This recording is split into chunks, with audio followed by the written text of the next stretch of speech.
Where do you start with digital marketing? Let's say you just took on a new digital marketing client. Maybe you just started a small business. The first place to start is going to be the marketplace where you sell. Now, if you don't sell on a marketplace, don't worry. Later in this course, I'm going to walk through other tactics you can use, such as cold email. But for now, most businesses, whether they're in consumer marketing or business to business marketing, are going to be able to work through marketplaces.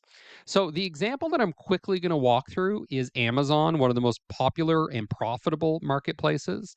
And what I recommend is that you start with marketplace ads. Now, not every marketplace is going to have ads, but Amazon does.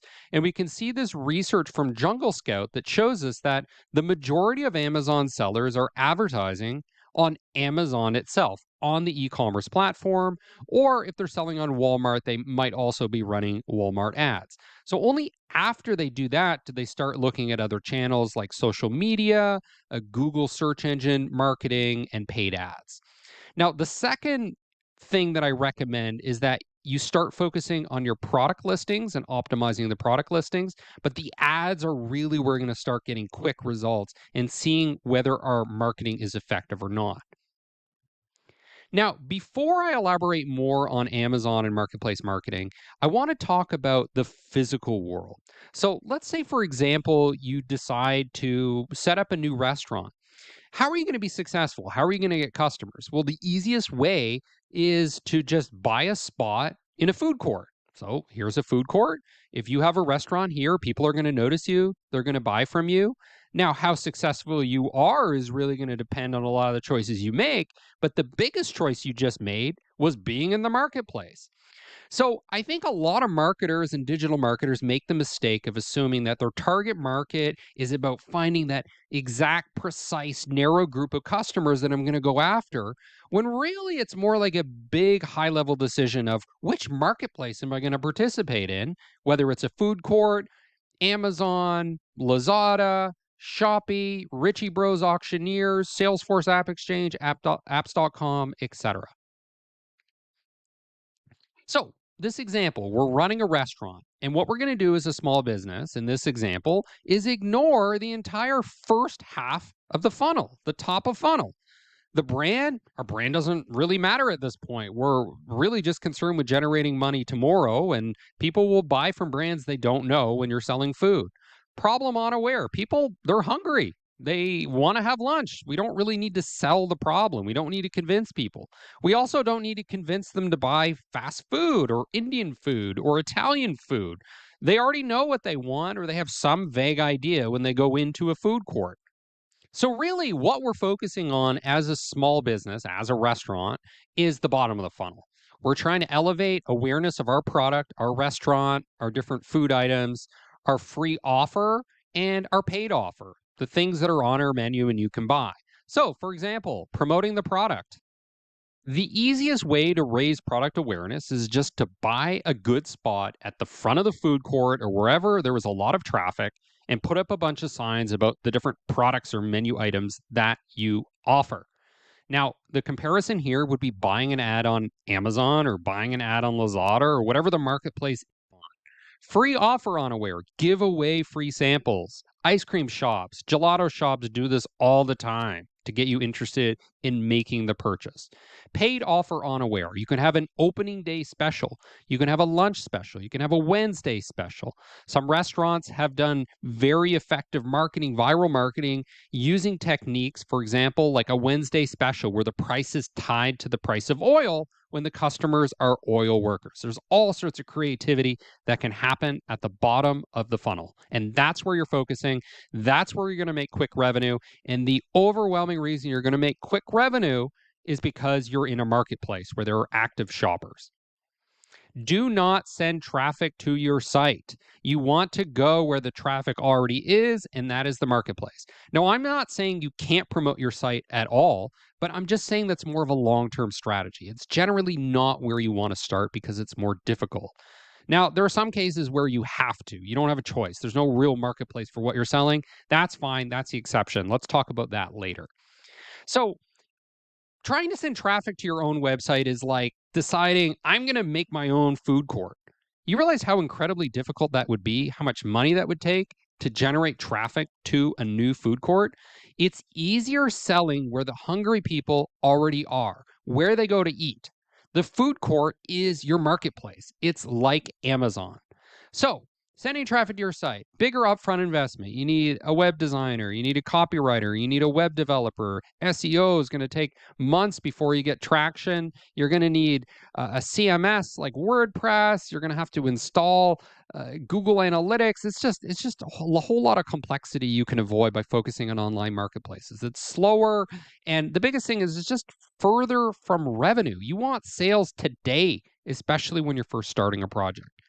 The other key problem, especially for startups, is it's more difficult to reach product market fit when you're driving traffic to your own site because you cannot make changes quickly and you can't get results quickly. If you start running ads on a marketplace, you'll immediately know whether people are buying or not, and you can make adjustments based on that. And it's much easier to reach product market fit that way. Okay, so let's walk through how we would actually do this with Amazon. So you would set up an Amazon ads account. This is assuming you're already an Amazon seller. And you hit this blue button called Create Campaign. And you would have had to pick your country. And then you're going to select the first ad type, which is sponsored product. Hit Continue. Now, for the ad format, you're going to choose Custom Text Ad. Select the product you want to sell. So in this example, I'm going to promote my book, Become a Product Marketing Manager. Hit Add. For the targeting, I'm going to go with manual targeting. And under manual targeting, I'm going to select keyword targeting so I can get very precise with who I'm targeting. Now, in this example, I'm being very conservative because when you first start doing digital marketing with a project, you want to be very conservative. You don't want to blow a lot of money up front, which is the mistake people make. So instead of going with suggested keywords, what I'm going to do is I'm going to manually enter the keywords. That's safer. So product marketing manager, product marketing management. And again, being as conservative as possible, I'm going to go after the exact keywords that I typed in. I don't want Amazon to expand it. I don't want them to add words to the keywords. I just want to go after these keywords. Now, if there are not enough people searching for these exact keywords, then later I can go in and start adding keywords or changing it to phrase match or broad match. But right now, let's be safe, go with exact. Now, when you add these keywords and they're all going to get added at once, then what we're going to see from Amazon is the bids that are assigned for the cost per click, the cost to get somebody to click your ad for each of those keywords. And you can see that the cheapest is the keyword product marketing, and the most expensive, over $1, is product marketing management. So these costs per click are not particularly high. I mean, let's say your product is $200 and it takes $1 to get somebody to click and look at it. That's not a lot of money, assuming that you can get some sales, you can get some conversions from a few clicks. So let's continue. Now, next, what you'll do is you'll write the copy for your ad. Now, you could let Amazon create the copy for you, but I went with the customization option. Master product marketing with an MBA level education for less than the price of a textbook. Here's a little preview of what the ad looks like. Become a product marketing manager and earn $100,000 plus. Here's the text that I just wrote below the title, below my name. Here's the price, $13.99. So you can see this kind of ad is something people can respond to right away. They can buy the product right away. It's the benefit of promoting on a marketplace. Now, the campaign bidding strategy I went with was not dynamic bids up and down because that would enable me to spend more money than I was planning to. I went with the most conservative, safest one, dynamic bids down only. In other words, Amazon will automatically lower my bids where it deems it appropriate.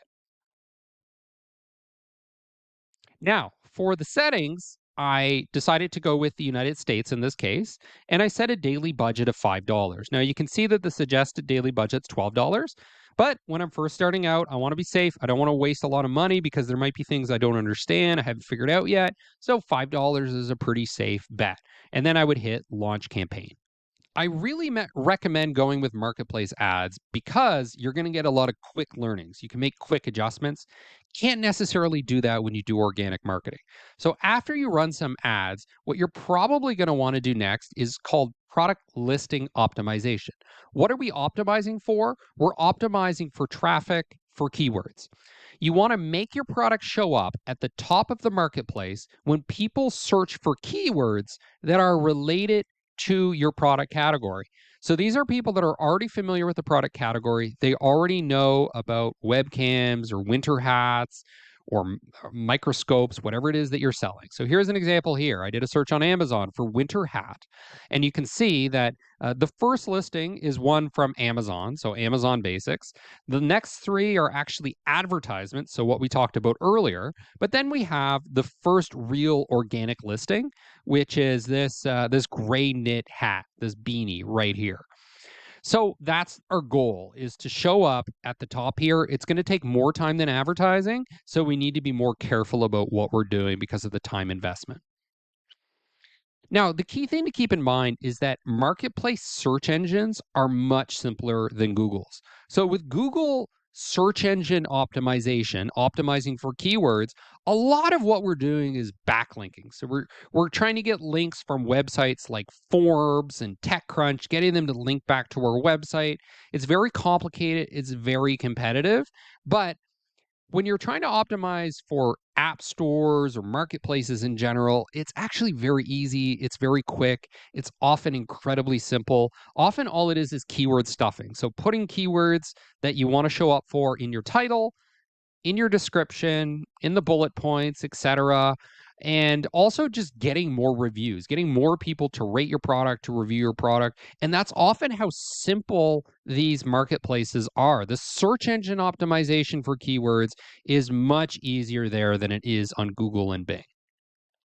Now, Amazon is a little bit more complicated, okay? This is a more sophisticated search engine, but it's still not that complicated. So it's the results, the search engine rankings are really based on the following. Keywords in the listing, okay, that's basic. We see that in all marketplaces, and the reviews and ratings. However, the two that they factor in, and we see this in more advanced marketplaces, are going to be the conversion rate. So what percentage of people visiting your product listing are actually buying it, and the previous sales history. Have you sold a lot in the past? Did you get good reviews, etc.? So what are we actually doing with the execution for optimization on our product listing? Well, our title is going to be important. So putting a very important keyword in there, like winter hat in our title, is going to help. Putting that keyword winter hat, beanie, stocking cap, toque, whatever word you use, whatever word your potential buyers use, get that in the description, add some keywords to your bullet points. And then marketplaces will often have a section that's actually literally just keywords or tags. So put your keywords in there and make sure you optimize your images and take full advantage of that. So Amazon allows you to add 9 images, put those all in, make sure that they're actual product photos, things that are going to entice people to click. And the other key thing is you need to get up your reviews, which is a difficult thing to do. One trick you could use is have a low price at first when you launch your product to incentivize people to write reviews to get traction to buy. That'll also increase your conversion rate, which is nice. Another thing you could do is when you deliver your products initially, your first few sales, offer some sort of free incentive. So you might have a coupon inside the package that incentivizes people to sign up for your email list. And what you can do is entice people to write reviews to get that discount or whatever. You have to check the terms with Amazon, and it's up to you to what degree of gray area you want to operate in terms of their terms and conditions. I know a lot of Amazon sellers, successful ones, are just sending people money so that they will buy the product and then review it. That's not necessarily the approach you want to take, but I'll leave that to you. You can use the request a review button available at Amazon. You can also ask for reviews from people when you answer their questions or you help them out, or maybe they're already in your email database and you just want to reward them. And then you could say, oh, by the way, it'd be nice if you leave a review. Typically, what you want to do is just ask for a review. Do not ask for 5-star review. Do not ask for a positive review. Keep it neutral to try to stay within the terms and conditions. The other thing you can do is really just try to get sales, and friends and family can help you here. Your network can help you. Just try to get conversions from your listing. Now, we just talked about how to optimize your listing for keywords, but how do you choose the keywords that you're going to put in your title, in your description, in your keywords tagging, etc.? And there are numerous tools you can use for this. Jungle Scout is one, AMZ Scout, SEMrush, very popular keyword research tool. For demo purposes, I used this website here. I put in the keyword winter hat, and then it suggested some different keywords. So winter hat volume, 16,000, men's winter hat, 3,000, winter hat for men, 2.5 thousand. So there's going to be some variation here in terms of how many people are searching, how much traffic you can get. Generally, when you're small, you'll probably want to go with keywords that are a little bit longer, so there are more words in them.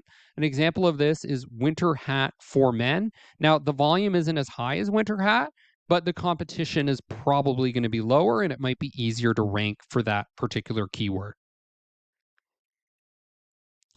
Keyword research is absolutely critical because it helps you understand supply and demand. What is in high demand? Where is there a lot of supply, i.e., a lot of competition? Where can I be successful? And some of the biggest success opportunities are going to come from high demand, low competition scenarios. But I would steer more towards the demand side. You want to go where there's a lot of demand, even if you're facing competition, because low demand opportunities means low sales or a non-existent business opportunity. Your keywords and products may have little demand. Let this be a wake-up call when you do the keyword research. Having a unique or special product is often a recipe for failure. And this is a huge mistake that marketing people make all the time, is trying too hard to be unique and special instead of just giving the buyer what they want. So if you find that that's the case, there's low volume, low demand, pivot and sell what people are already buying, sell what people are already looking for. Now, we walked through an example with Amazon, but you can prioritize whatever marketplaces you are on or should be on. It might be Airbnb, Udemy, Salesforce App Exchange, Facebook Marketplace, GetApp, Lazada, Shopee, eBay, Richie Bros Auctioneer, Steam if you're selling video games, Agoda if you're selling a rental unit or a hotel, Chrome Web Store, HubSpot App Marketplace, Atlassian, Shopify App Store, etc. Focus on the marketplaces first, then expand.